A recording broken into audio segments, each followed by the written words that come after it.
Meted, and then This meeting is being recorded. we generate, we perform greater than. If we come as a team, we're able to perform better, we're able to perform greater, compared to when we work as individuals. We perform more than one person. So team work is very, very good. So teamwork here, it says, is the fuel, that allow the team or that allow common people to attain uncommon results.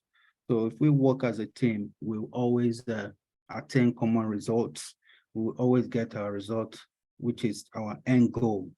And team member help each other to realize their true potential. So if you see your team member that, different teams, that we have mix of people. We have people that are chatty, we have the ones that are not chatty, so the ones that are chatty will be able to lift up the ones that are not chatty, so they'll help them to realize their true potential. So, and then we went on to look at the quality of, collaboration. When we communicate more, we collaborate more, through communication, it helps to break the ice, and then we coordinate and balance the contribution. And then we have mutual support for each other, so, and then we look at the effort that we put into this team. It's not, it's not a line on. So each team member, we have to contribute their own effort because it's no man's island. So there is cohesion there as well. So we went ahead to look at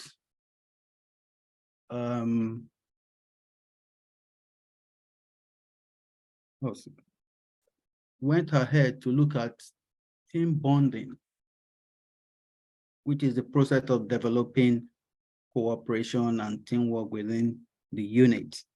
The unit is a team.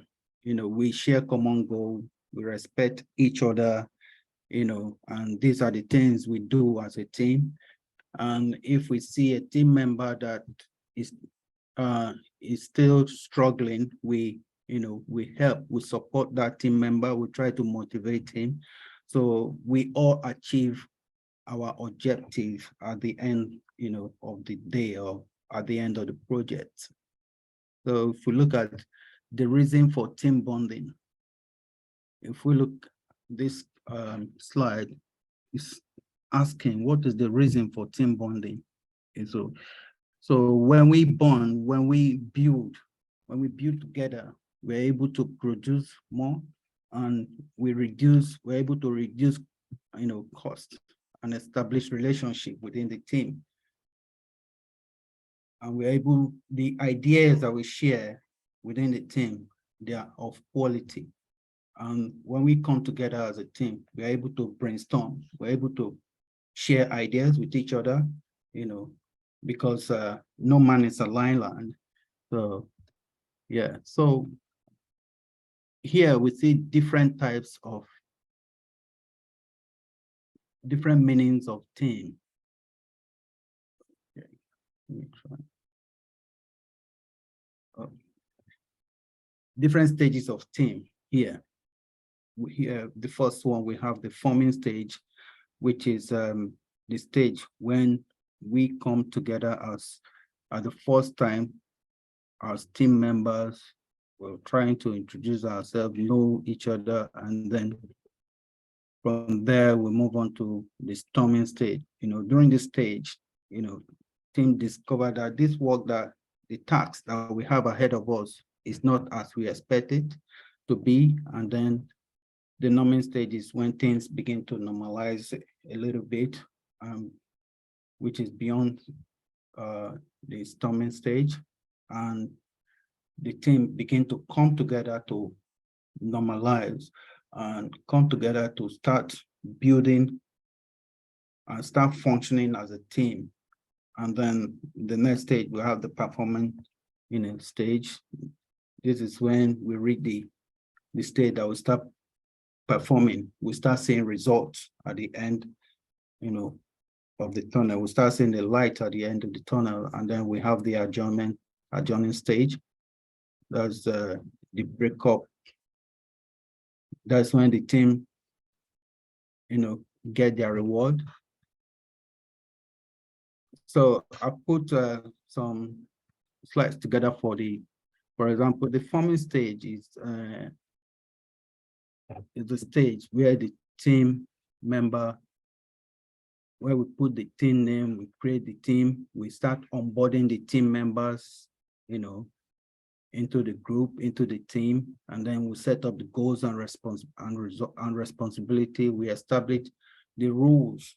Like, for example, we put the rules on the team charter on the mirror whiteboard, and then put it on our wiki page on the Azure DevOps, and then we discuss the control decision making, who will be involved, who will be doing the daily stand-up, and then the time for the daily stand-up. We put all these rules on the team charter.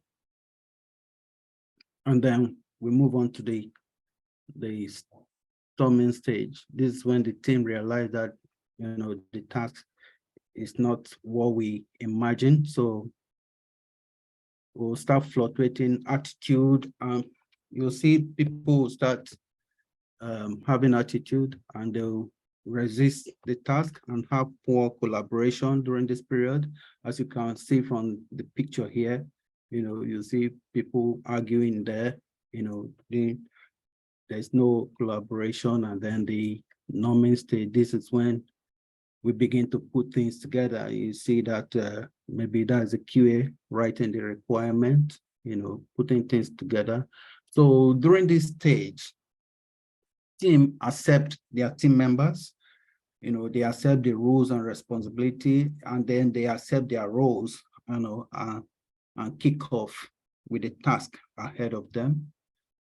And then the performance stage, this is when we start performing, our task. So this stage is when the team will begin to solve problems. They understand what they're supposed to do. They put, so they understand each other's strengths and weaknesses. So let's say, for example, someone in the QA or in the BA or among the Scrum Masters is lagging behind, so the other team member will help to pull that person up. So we gain the ability to prevent, or we work through group conflict, and we're able to resolve things differently. So at this stage, there won't be conflict anymore.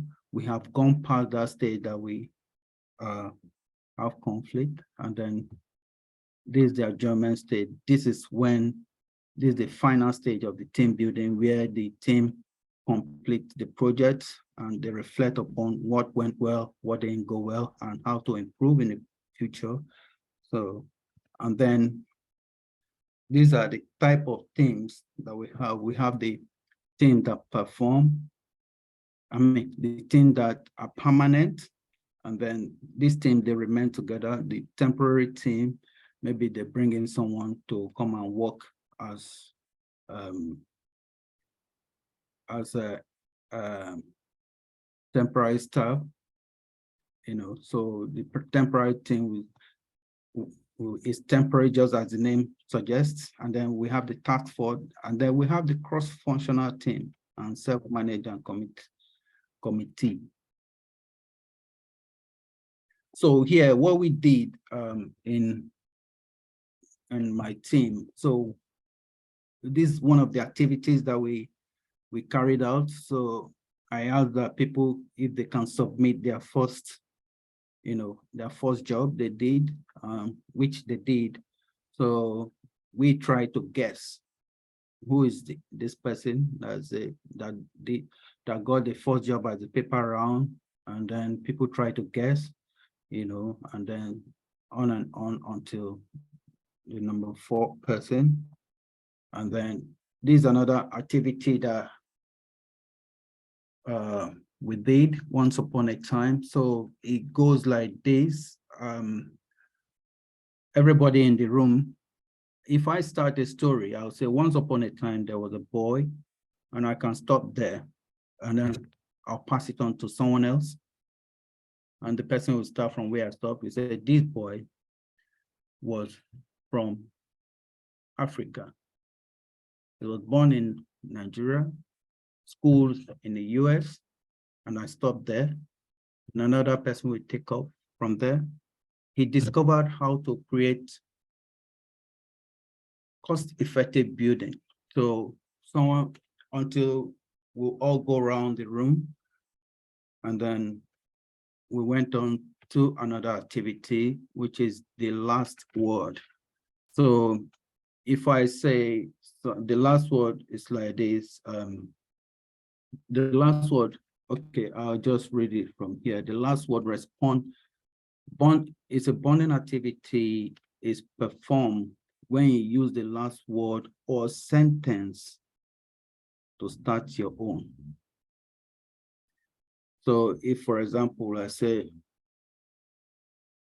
the last time I went to Heathrow Airport, and I'll stop there, then the other person will now start from there and say, well, Heathrow Airport, so the person is using my last word, you know, to start his own or her own sentence. Then the person will stop, and the next person will use their last word to start their own sentence as well.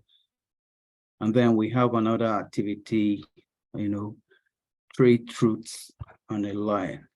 3 truths and a lie. So you will say 4 things, and one of them is a lie.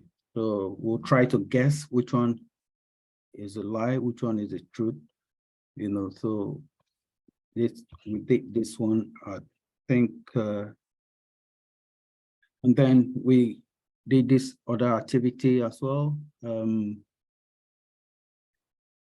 Desert island scenario. So each team member is supposed to pick 3 things they can survive with on a desert island. So people pick different things that they feel it will be useful for them to survive in a desert island. So for example, someone picked number 1, which is rope. And then the person also picked matches. As matches is somewhere, matchbox. And then the person also picked mirror. So the person said, oh, okay, yeah, the person picked rope, a knife, and a mirror. So the person said he'll use mirror to signal, you know, either ships coming, he'll face it to the sun and then try to signal ships that are coming. So that's another way to survive. And then the person said he can use the knife or cutting tool to cut, you know, trees or sticks and then he can use this palm leaves to build a tent and then use the rope to tie it. So let's see. Okay, yeah, that's end of my presentation. Thank you. Any question?